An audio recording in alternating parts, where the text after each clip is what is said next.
Hi, and welcome to the online summit series, Yoga Beyond Exercise. I hope you're enjoying it so far.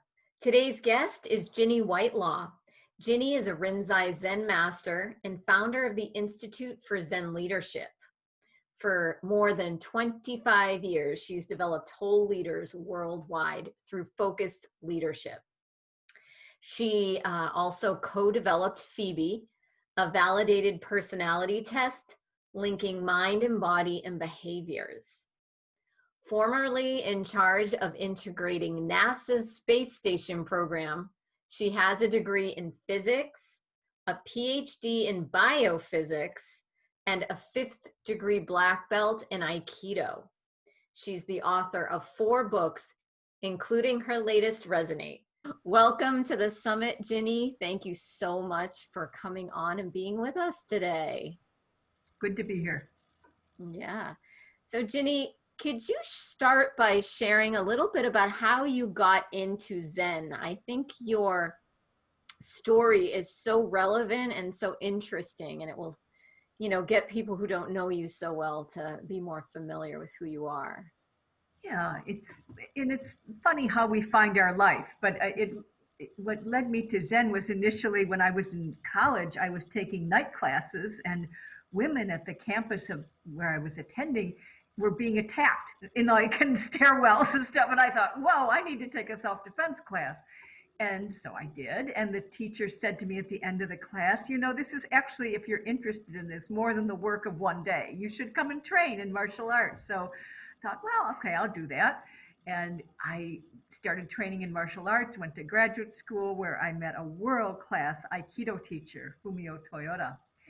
And he pulled more out of me than I ever knew was there. But one of the things he said to me is, if you ever want to reach the peak of your game in this stuff, you need to start meditating. You need to start training in Zen. And I wasn't sure why he had said that, but I was oriented that way anyway. And I was very interested in getting to the essence of things. I mean, that was one reason I went into science and into physics. I wanted to understand what's going on. So when he told me this was going to be an important form of training, I believed him and started with a sitting group initially, training in Zen at the university, and then one thing led to another. And it was some years before I would say I fully dove into Zen training, because initially I think I was using it as a way to make my Aikido better, or my life better, my concentration better, my mindfulness better. I was making my life as I knew it better. But there's a flip that happened along the way where life sort of fell apart for me. And so instead of trying to use Zen to make life as I knew it better, I sort of lost my dreams, gave up, gave up trying to protect the contours of my life. And that's when I really dove into Zen and said, I don't know what I'm doing, but I need to do this. And that was a pivotal point. Wow. And then how did the leadership aspect blossom from your Zen practice? Well, that was again one step after another too, because when I was a kid, I really wanted to be an astronaut. That was my capital D dream. I was just driven for that. And I actually wrote NASA when I was 13 years old, asking about classes I should take in junior high school, to best prepare me. And they wrote back and they said it didn't really matter for junior high, but I should take science and math and things like that in college. And then in college, major in physics or astrophysics or aeronautical engineering or something. They gave me a whole list, and I pinned that letter to my wall and followed it to a T. What So it did lead me into science, and it did lead me to NASA eventually, but I ended up going into management, not into space. And what so I was learning about leadership and management by being a leader on the space station program. I was also taking leadership programs because I was being groomed for senior executive service in the government.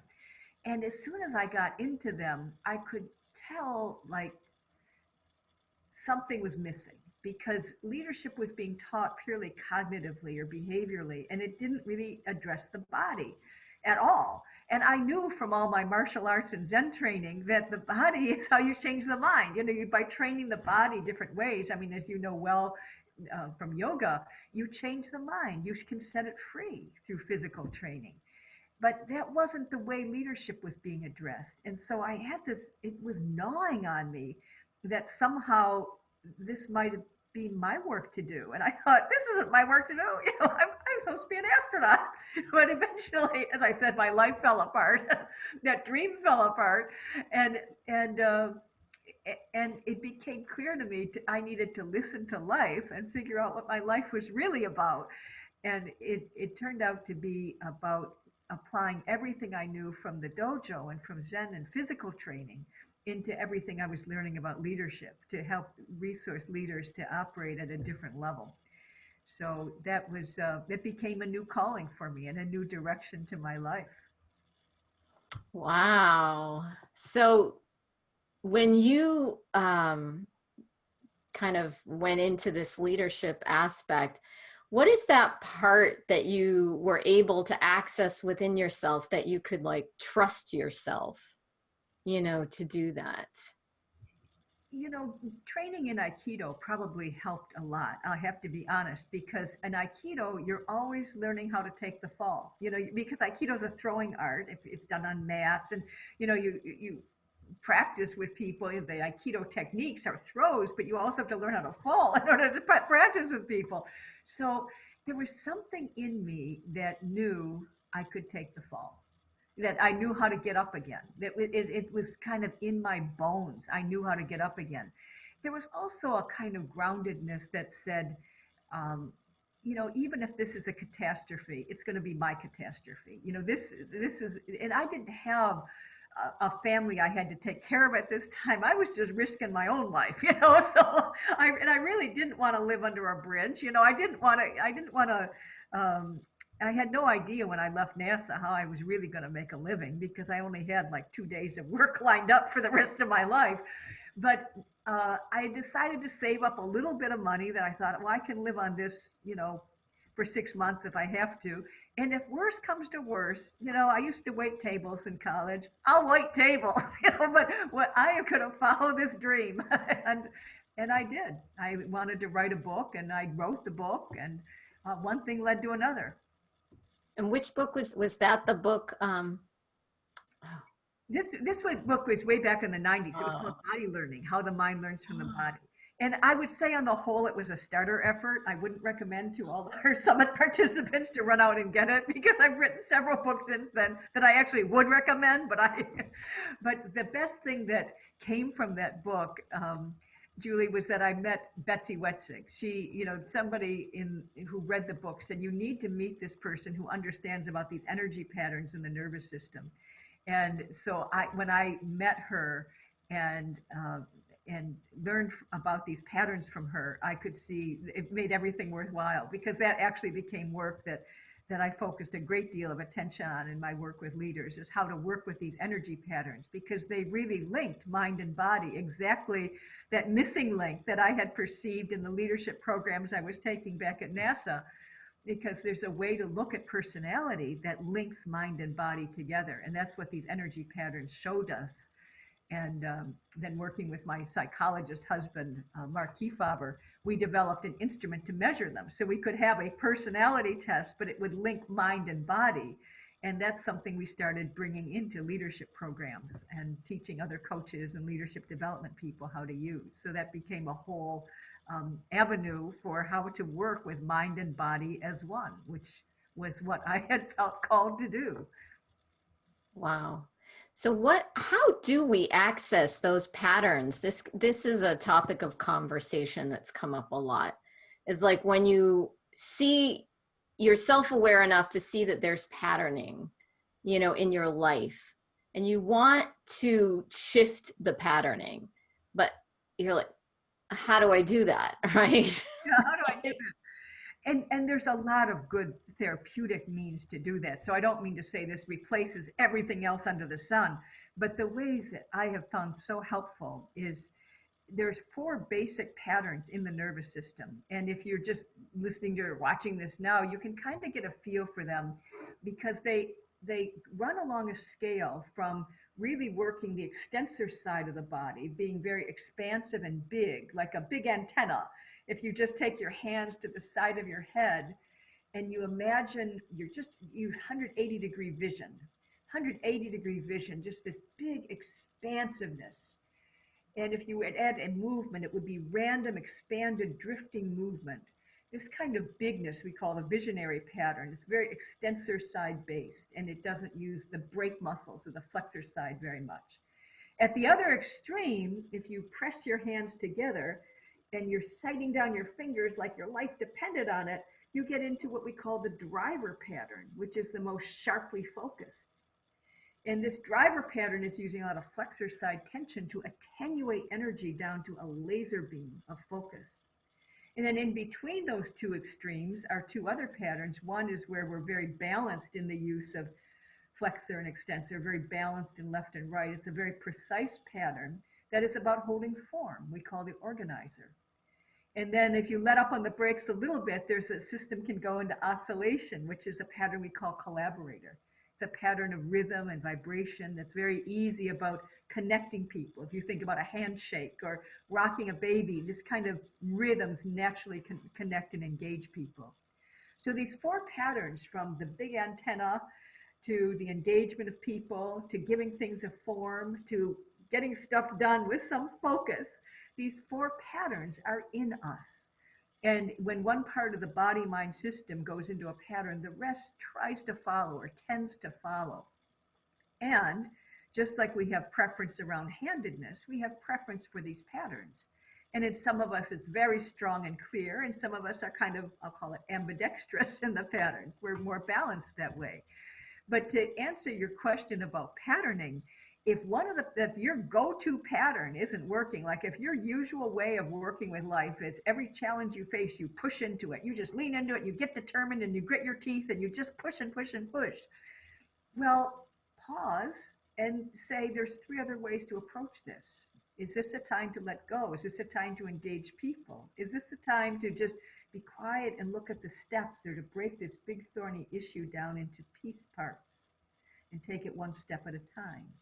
You know, those are three other approaches, and it helps break habitual patterning, which is generally pattern-based. It's going to be in one of those patterns. Oh my gosh, that is so insightful. Like understanding those four aspects. I was just thinking about the summit and how it could be, it was like, but I really needed to engage all four. Well, and when you use the right energy at the right time, Yeah. leadership is more effective, and there's an ease or a resilience to it, because we're able to push when it's time to push, but then let go and or get help or get process, or whatever it is that we need to bring the whole picture together. And we don't have to do it all ourselves too. We can surround ourselves with people who perhaps have some strengths that we don't have in these patterns, and build strong relationships and teams that help round out what projects that we're working on need. So that's always a possibility too. Absolutely. I mean, that's leadership right there, knowing what your limitations are and how to access, the right people to help us. And of course, learning and growing and shifting and changing from that experience.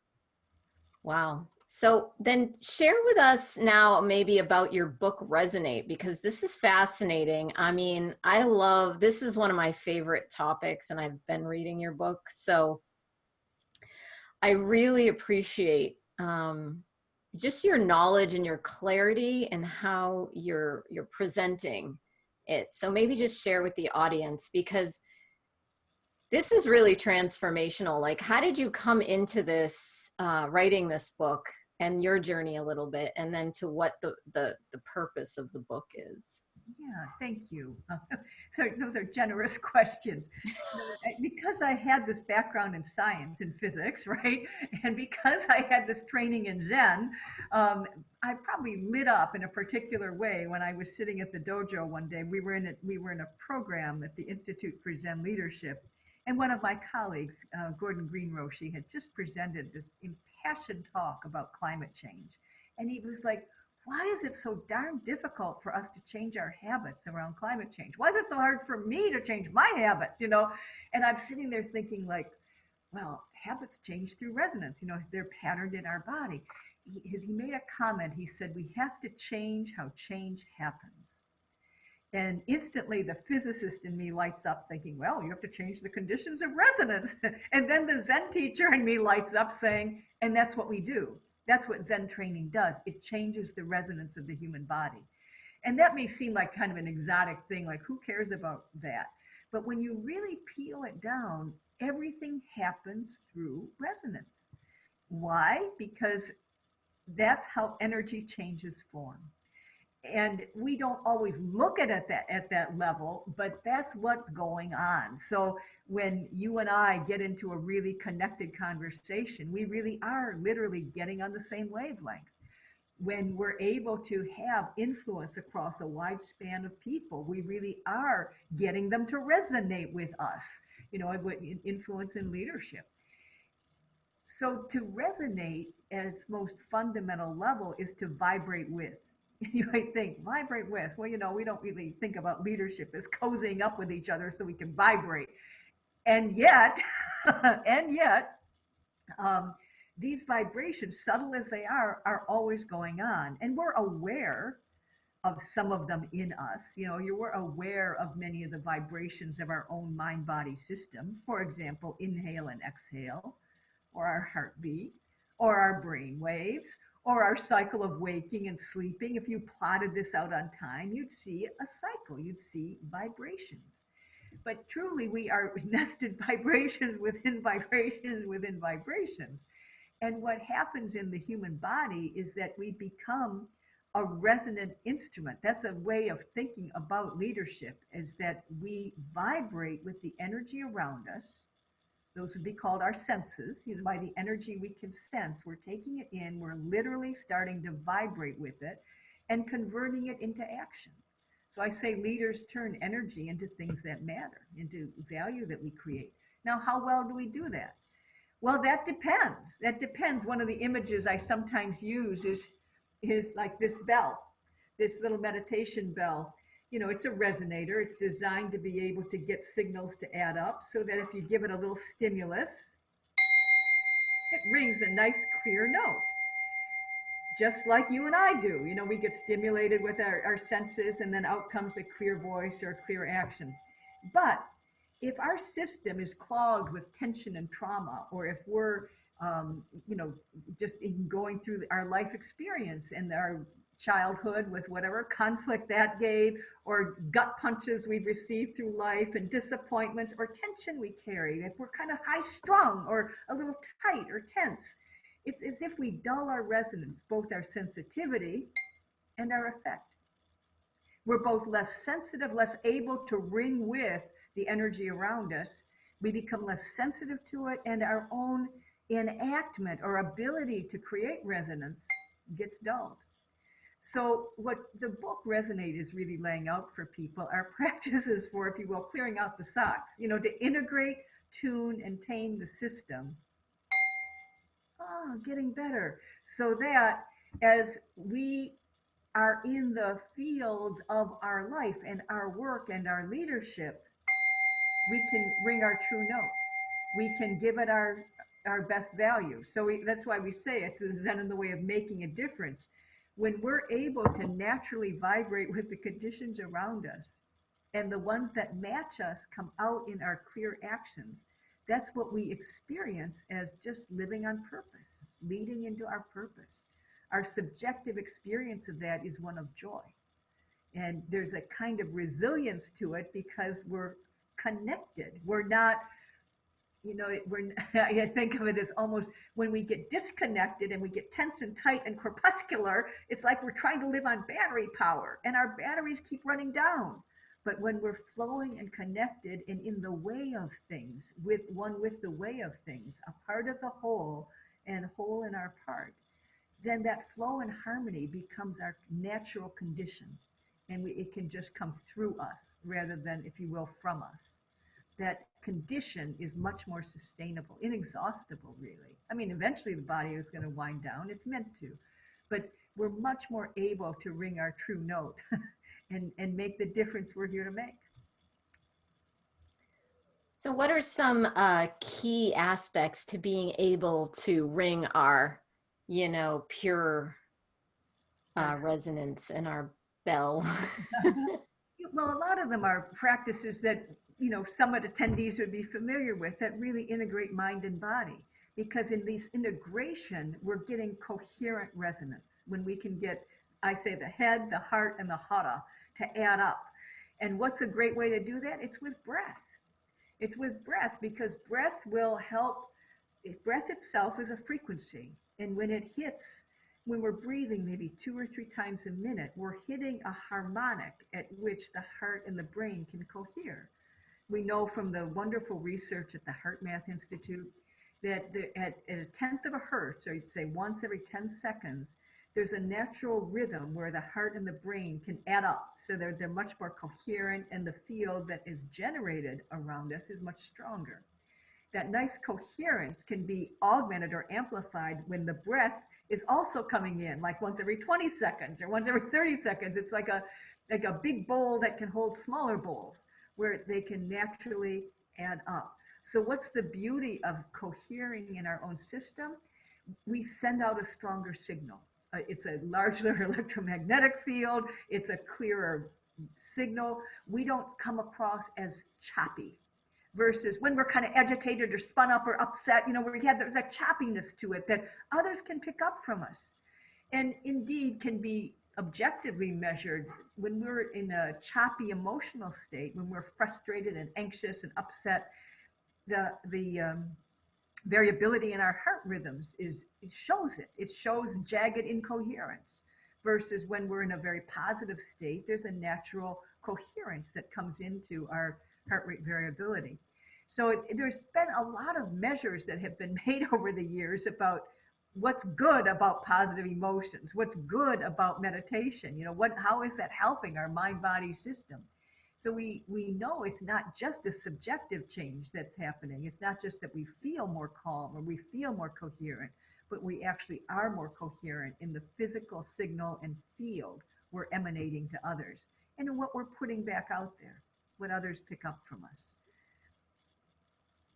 I mean, I think that's that path to happiness. I mean, I think we all want to just ring that bell of trueness of ourselves so that we can just attract to us what is That's right. relevant, And what does it mean to attract something to it? It means that we're listening for it. And so when it's there, we start vibrating with it.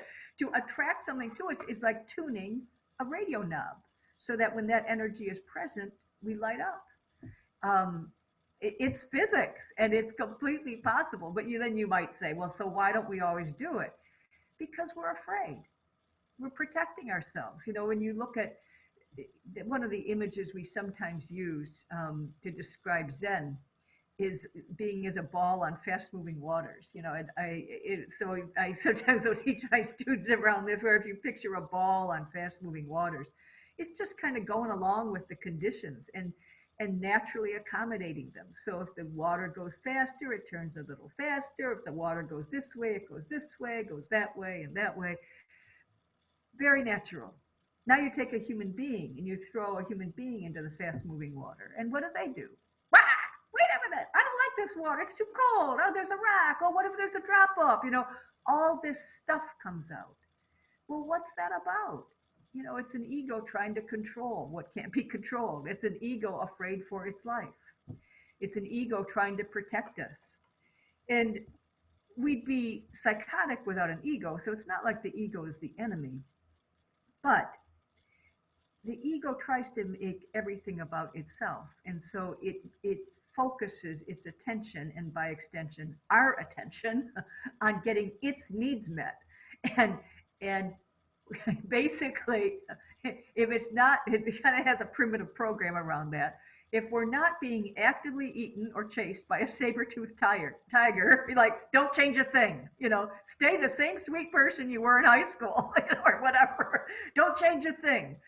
Well, that's an ossified way to live.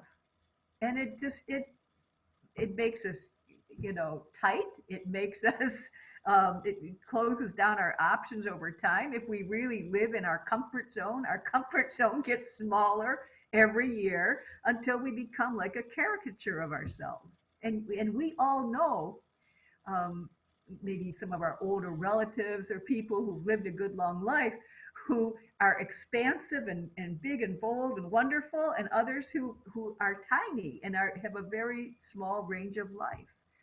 That's Those are the choices that we're making by how we work with that fear, that comfort zone, even now. We don't know that we're making those choices, but that's the choice we're making. So as Angel Kyoto Williams has once said, a lovely line: if you want liberation and you're making yourself comfortable, liberation is not where you're headed. So, how can we take our discomfort though into a practice that is really expanding us? That's again where some of the practices of Resonate guide people, and how we can tame this ego, how we can work with our fears, how we can work with our impulses, so that we're using the ego as a tool rather than it being a tyrant that is determining what our life will be. Yeah, because how does one discern between the ego and not the ego? Yeah, well, the ego is again trying to get its needs met. So part of what I have found is a useful discernment. I'll just make it a concrete example in leadership. Um, when we're facing a challenge in leadership, like, how do I um, grow revenue this year or something like that, or how do I work this program? One of the questions I'll now ask myself is like, what really serves people? What really serves the situation? Not what serves my need to make sure there's enough money to make payroll. Not answering a fear. I'm not saying that's not important, but it flips a question around to say not what's my need in this situation, but what does the world need? What does this person need? What does the organization need? What do the people need? And when you can look at it from that point of view, then you don't become neurotic about always serving your own need. It's almost like being a host at a party. You know to serve other people first before you serve yourself. But the ego's tendency is to serve itself first, and maybe it doesn't get to other people. So consciously mitigating that tendency to serve others first, to think about situations and what really serves other people, not my own need to be safe or comfortable or look like a hero or whatever it is, right? Yeah. Whew. So with the resonance and tuning into the mind and the body and all the ways that it is, I don't know, reacting or observing, feeling about a certain situation. Is it the breath and the meditation and the sincere self-inquiry that we are tapping into to get to that, optimum resonance? There is a deep honesty or self-inquiry that I think is helpful here. Um, the the optimal resonance comes with, I want to say, optimal relaxation. But to just say, Julie, relax, or Ginny, relax, there's only a little, like the tip of the iceberg of muscular tension that we can relax by consciously telling ourselves to relax. It's when you sit in meditation, especially if you do intense training, you really feel that over a few days, your body just gets more and more dropping into a relaxed state. And you can really tell your hearing gets sharper, your vision gets sharper, all your senses are finer, you're more sensitive to other people. The way a group comes together is much more harmonious. It's almost like we don't have to talk. We almost intuit how each person's moving, as if there were a music playing and we were all dancing to it. You can just feel how groups drop into this kind of a group samadhi or flow.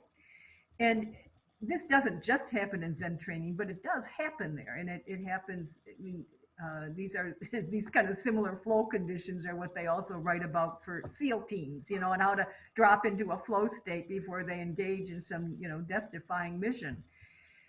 But in meditation, part of what's happening is the body is relaxing so that this tension flows through, and we're having an experience of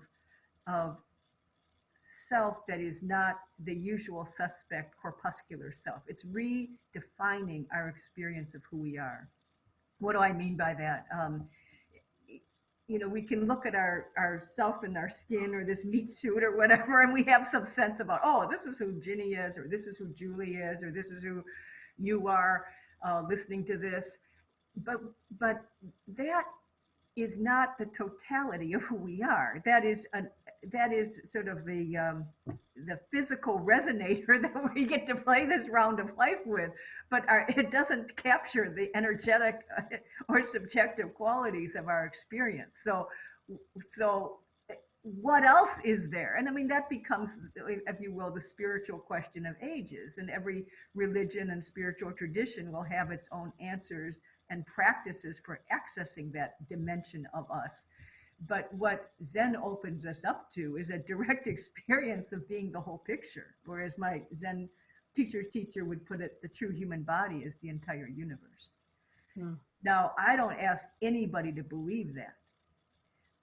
And if you sit long enough, that's your experience. And it's not only in Zazen or in sitting meditation that becomes your experience. People have had that experience from other domains. I mean, some people will take an LSD trip and have that experience. And some people will, you know, Jill Bolt Taylor had a stroke that wiped out the right part of her brain for a while and had that experience. But I would say that Zen meditation is much safer, and that as you increasingly have a sense of who you are, there's a deeper relaxation that comes into how you live this particular life. And it makes sense because, as I tell people, if you think you're a leaf, autumn is a pretty scary time of year. If you know you're the whole tree or the whole forest or the whole planet or the whole picture, it's just another season. And so who you think you are changes fundamentally your condition of relaxation. You're not so afraid when you feel both your corpuscular self and your universal self, when you're both whole in your part and part in your whole. When that is your experience, you lose your fear. In a way, you've reconciled life and death. And there's a deep relaxation that can come into us in that condition that lets us vibrate with exactly what is ours to work with, without holding back, without, oh, wait a minute, oh, there could be danger here. No, it's mine or it's not mine. That's my question. You know, that's the discernment that I have to do. Is this an idea that won't let me go? It's mine. Is it an idea that's a dime a dozen and, you know, could be anybody's? Maybe it's not mine. But if it's mine to do, I will do it. That's my commitment to life. And, you know, so I listen for those signals, and I can trust that I will not fail to do a creative venture or is a service that truly resonates. If it's mine to do, I will do it. So I listen for that. Yeah, that's awesome. And by the way, what I'm doing is nothing special. Anyone can do that. Anyone can do that. You know, when you say, I'll listen to life, life has a way of talking to you. It does. I mean, I understand that completely. It was talking to me to do this summit. And that was the attitude I had. I just felt into like, what am I here to serve? What do people need? What can I do?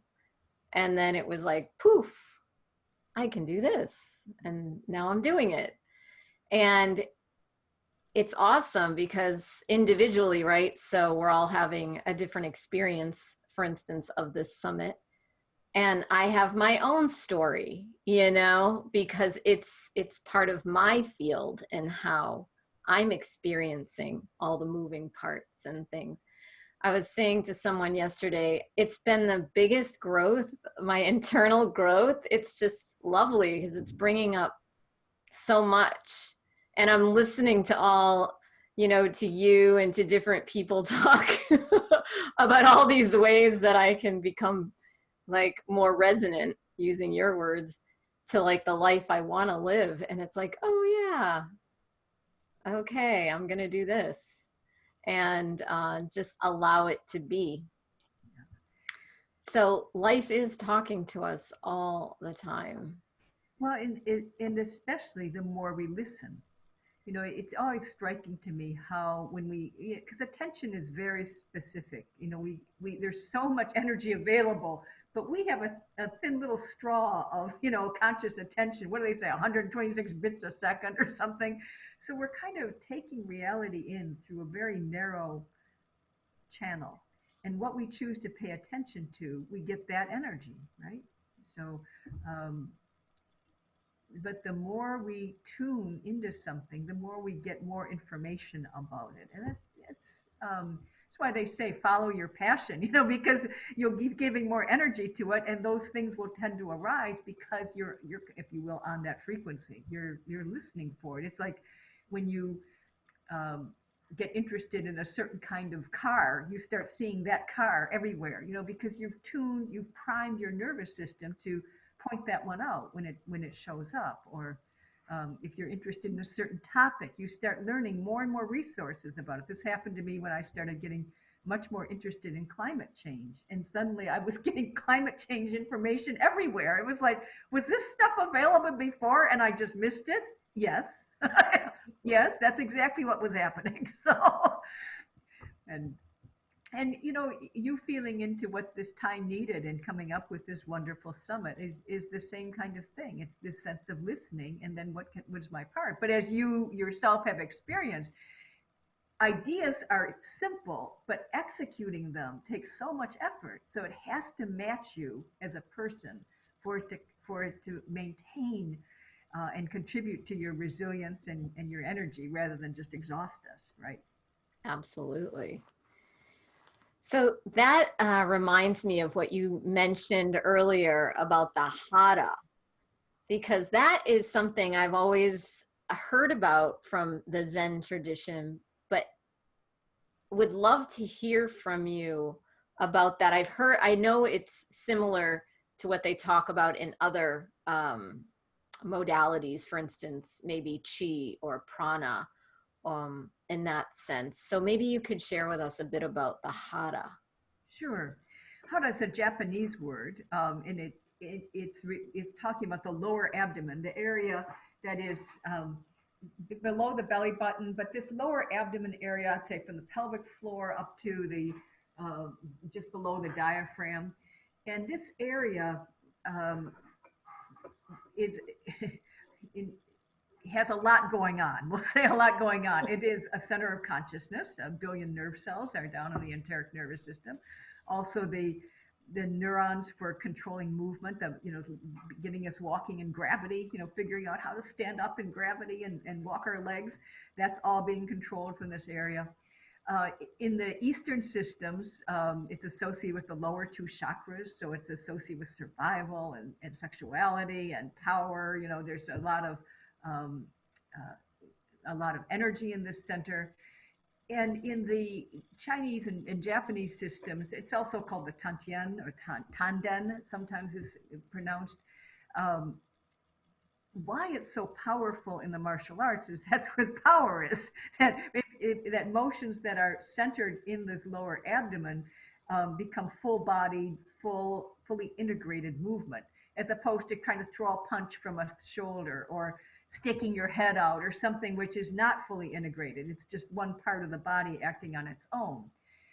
Where it's so powerful in leadership is that there's a sense of, I'll call it gravitas, or again, having your legs under you. It's one of the idioms we have in English even speak to this. Japanese is even richer in terms of how it describes a person who is fully developed and mature and wise as a person who has developed hara. Or somebody who's we'd say lost their head or lost their mind. In Japanese, they'd say they lost their hara. So a way of being cut off from the center starts making us weak and relatively vulnerable. The hara also has a really interesting role in meditation, though, and that is it's able to regulate the deepest, slowest breath possible. So the lungs can't move themselves. They need some set of muscles to do the job.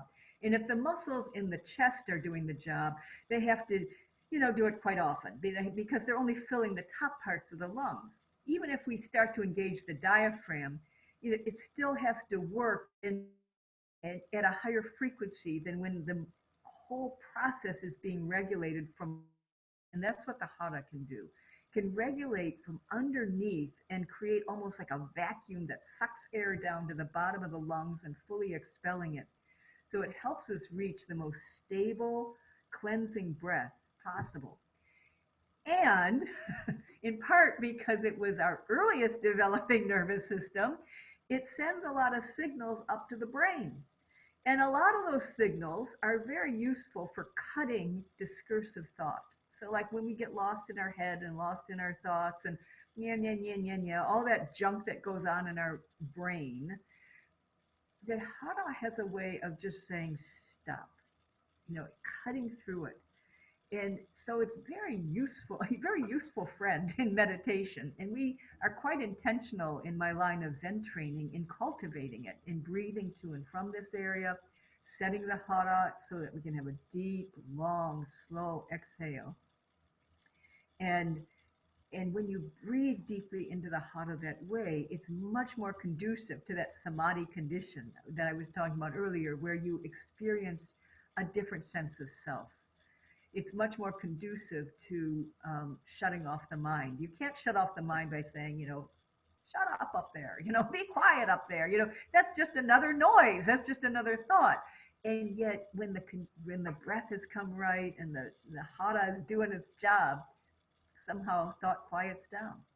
And it's a beautiful thing. The first time it happened to me, I was shocked because it was like a television set that had been on my entire life was suddenly shut off.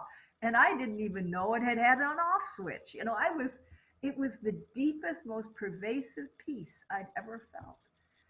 And when I came back to thinking, I knew I would do this training the rest of my life because it was a profound experience. And that was early on in my Zen training, but that's the power of Hada. Oh, that's so beautiful. I think that's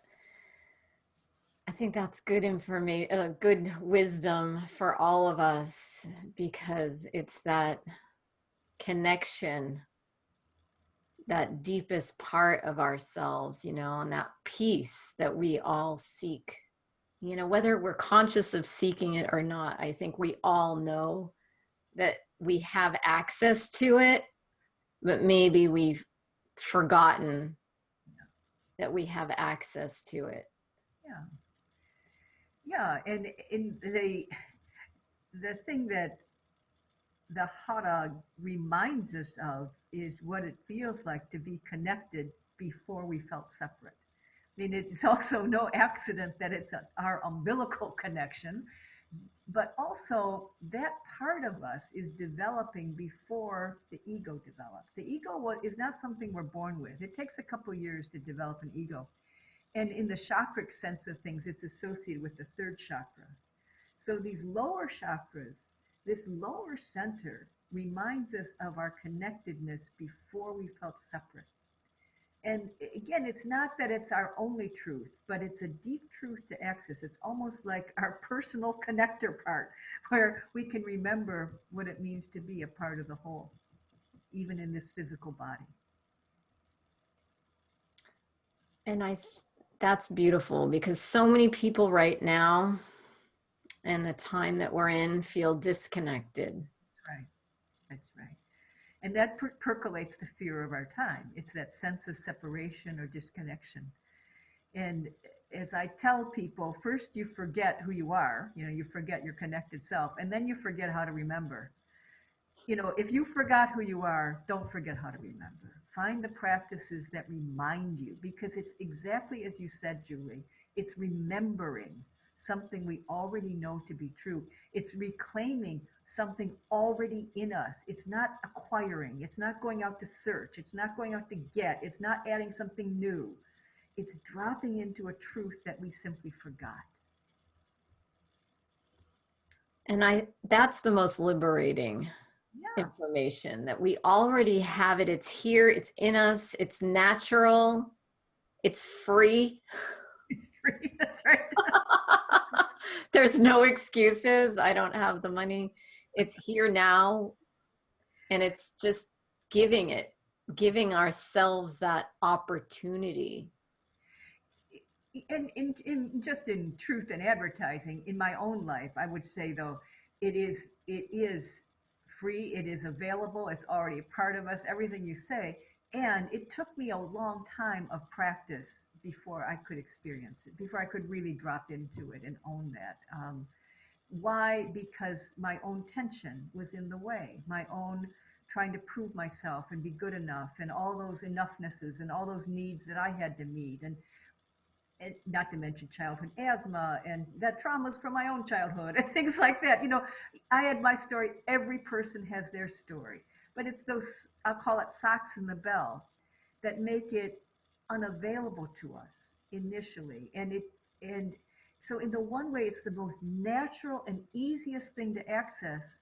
In another way, or simplest thing to access. In another way, it's not easy. It takes that deep honesty that is willing to get curious about, like, what's holding me back. Why didn't I make time for sitting this morning? Or what's keeping my breath from dropping in the body? What is that tightness? Is there an asana, or is there something I can do to free that up?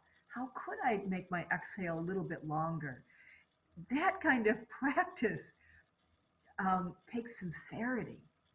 It takes sincerity. And sometimes, again, if we don't have the habit of that in our life, it takes some effort to build up that habit.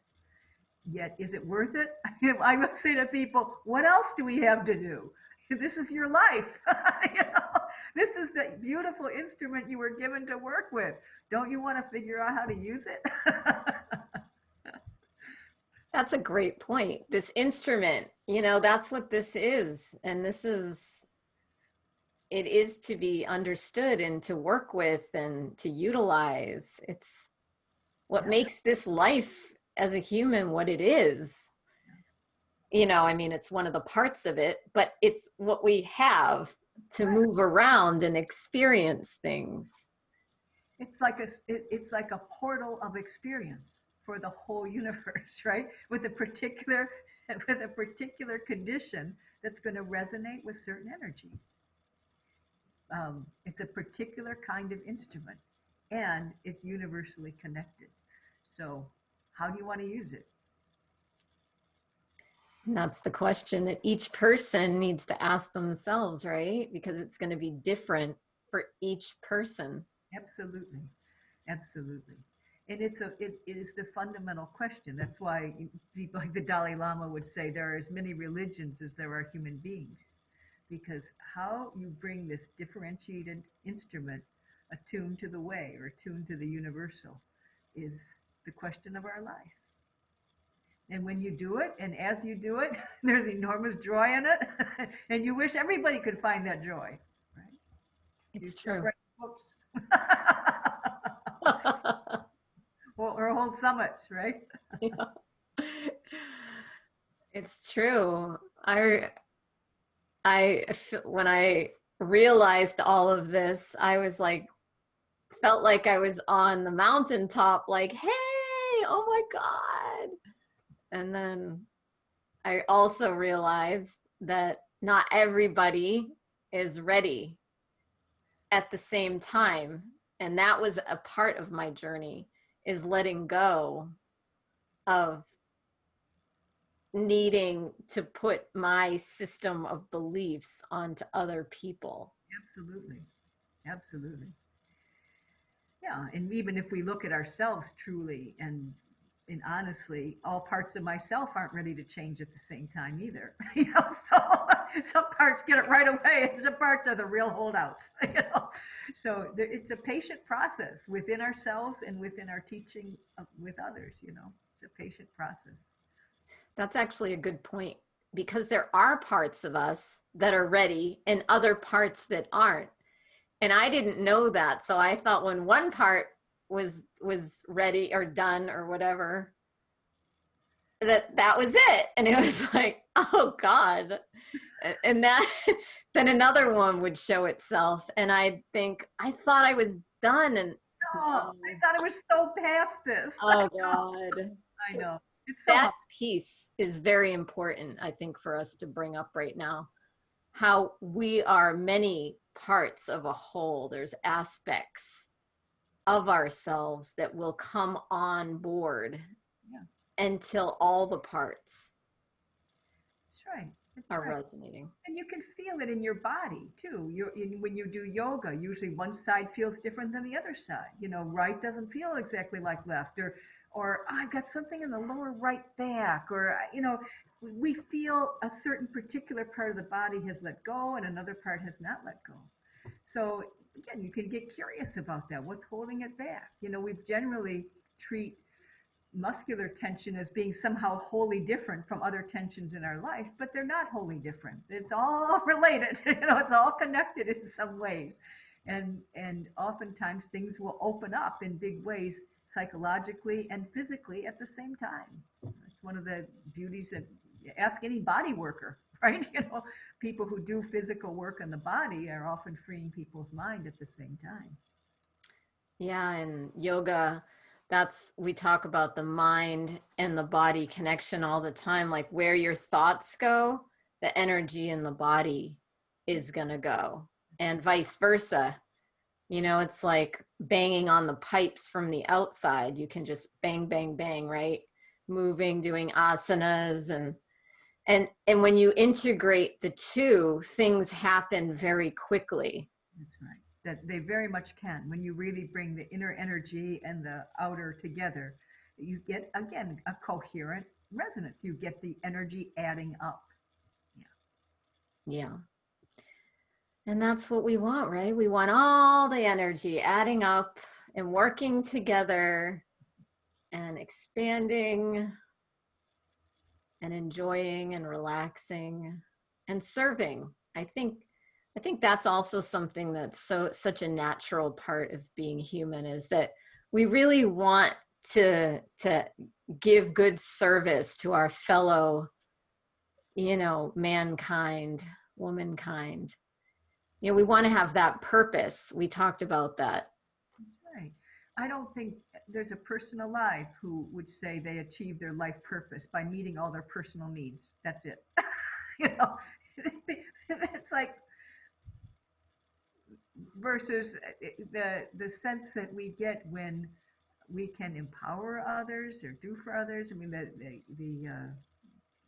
we are relational beings. We are born in relationship, and our nervous system is just honed with how we absorb relational signals. So to cut that out and think only of ourselves is to operate out of one of the most primitive states of human development. That egocentric state.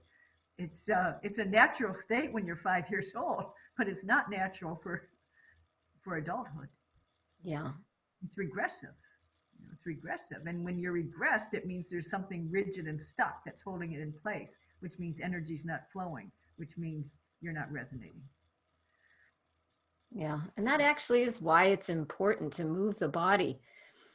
I mean, just moving it, like you don't have to do yoga asana or Aikido, or just walking is good. And just moving the energy of the body. With these lockdowns, people are more isolated, but it's still very important to just move the body. Agreed. Agreed. And it's easy to have a lot of Zoom time where we're sitting and facing a screen, but good to punctuate that with movement. Get outside, do some breathing, do some walking, right, dancing, doing something, right? Something, anything. I walk every day and I dance every day. Those are my For you. things. That's great. That's And great. asana every once in a while. Well, Ginny, thank you so much for sharing with us today and bringing your presence onto the summit and your immense amounts of wisdom. And thank you for writing all these great books that you've written. Thank you, Julie. Thank you for doing this and for all the effort you're putting into making this better world around you. And I hope that all who come and enjoy the summit come away refreshed with ideas that can help them in their lives and in the way they help others. Yeah, that's, I wish for all of you. yeah, me too. Very good.